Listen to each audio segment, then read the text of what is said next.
नमस्कार।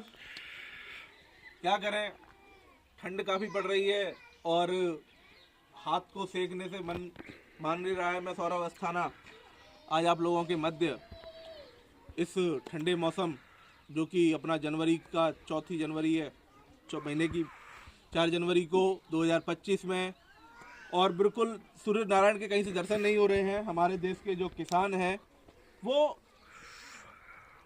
तापना चाहते हैं, अपने परिवार के साथ समय गुजारना चाहते हैं, लेकिन उनकी मजबूरी है क्योंकि उनको देश के किसानों का पेट भरना है। तो किसान चिंतित है फसल को लेके कि फसल में जो समस्याएं आ रही हैं, जो सिम्टम्स आ रहे हैं, लगातार रासायनिकों का प्रयोग करते करते आज खेतों की इतनी डिमांड बढ़ गई है, फसल लगते ही बीमार से दिखने लगती है और किसान परेशान है कि क्या डाले, क्या चीज़ें वो प्रयोग करे, किस तरीके से खेत में समस्याओं को पहचाने। तो मैं आज खेत से आपको दिखा रहा हूँ आलू से जुड़ी हुई चीज़ें। मैं आज आगरा जनपद के खैरागढ़ तहसील खैरागढ़ ब्लॉक में हूँ और दोस्तों ये मेरे पीछे एक आलू का खेत है। लगभग ये आज 50-55 दिन का ये खेत हो चुका है। साथ में हमारे कृषक बंधु हौलीराम कुशवाहा जी भी हैं। तो आलू में एक आपको ये पत्तियों में पीलापन दिखाई दे रहा है, पत्तियाँ मुड़ी मुड़ी दिखाई दे रही हैं। पत्तियों के ऊपर कुछ स्प्रे भी फार्मर ने किए हैं, उसका भी आपको असर दिखाई दे रहा है। तो आलू पर कुछ हम जानकारी लेंगे जो इस मौसम में बीमारियां बनती हैं। तो आपको एक पत्तियों में आपको दिखाई दे रहा होगा ये पत्तियां मुड़ना और रोलिंग होना शुरू हो गई है। तो इस बीमारी से, इसको लीफ कर्ल वायरस कहते हैं, जो रस चूसक कीट होते हैं, ये रस चूसक कीट पत्तों पर लगते हैं और उसको मोड़ना शुरू कर देते हैं, जिसके निदान के लिए इमिडा का प्रयोग आप कर सकते हैं, जिसके निदान के लिए आप थाइमोस 25% का आप प्रयोग कर सकते हैं। एक फंजीसाइड कॉपर ऑक्सीक्लोराइड का भी आप प्रयोग कर सकते हैं। और जो खेत के अंदर आपको पीला पीलापन दिखाई दे रहा है, इससे बचने के लिए आप 19-19-19 जो कि एक अपना वाटर सोल्यूबल फर्टिलाइजर है, आप उसका स्प्रे कर सकते हैं, क्योंकि ये कैल्शियम की डिफिशियंसी भी खेत के अंदर दिखाई दे रही है। सूर्य नारायण नहीं है, क्लोरोफिल की प्रोसेस अच्छी तरीके से नहीं हो पा रही है, इसलिए नाइट्रोजन का प्रभाव भी हमें खेत में देखने को मिल रहा है। सेकंड, मैं बात करूंगा, जब आलू अपना फार्मर स्प्रे पे करता है तो सबसे ज़्यादा स्प्रे करता है वो M45 का, मैंकोजेब का। मैंकोजेब एक कॉन्ट्रैक्ट फंजीसाइड है जिसका प्रयोग फार्मर कर रहा है अपने खेत पर और करता चला आ रहा है, लेकिन मार्केट के अंदर अच्छे अच्छे टेक्निकल्स आज उपलब्ध हैं। तो हम बीमारी की बात कर रहे हैं जो इस समय लगने की संभावना खेत में किसी किसी पत्तों पे वो दिखाई भी दे रही है, जिसको कहते हैं अगैती झुलसा।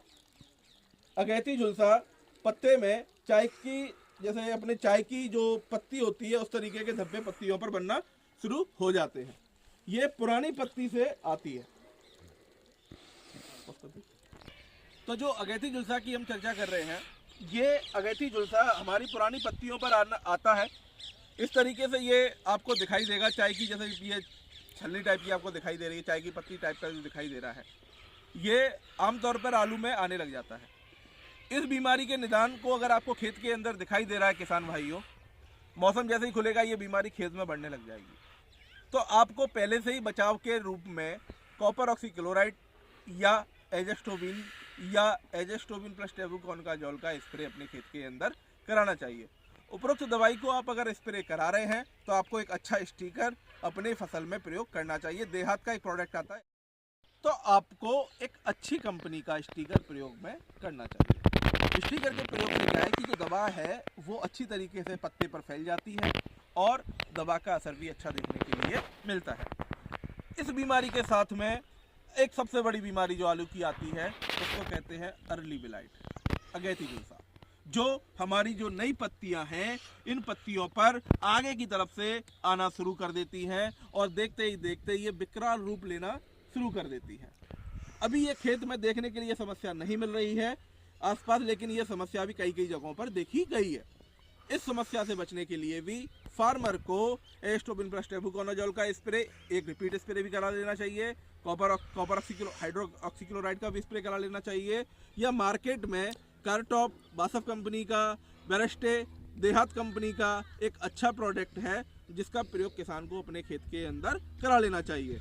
ये स्प्रे अगर हम बीमारी आने से पहले कराते हैं तो 70 से 80% बीमारी आने के चांसेस हमारे बच जाते हैं। आलू एक स्वस्थ रहे, सुरक्षित रहे, जिससे किसान को उत्पादन अच्छा मिले। इसी कामनाओं के साथ मैं सौरभ अस्थाना अपनी इस वीडियो को विराम देता हूँ।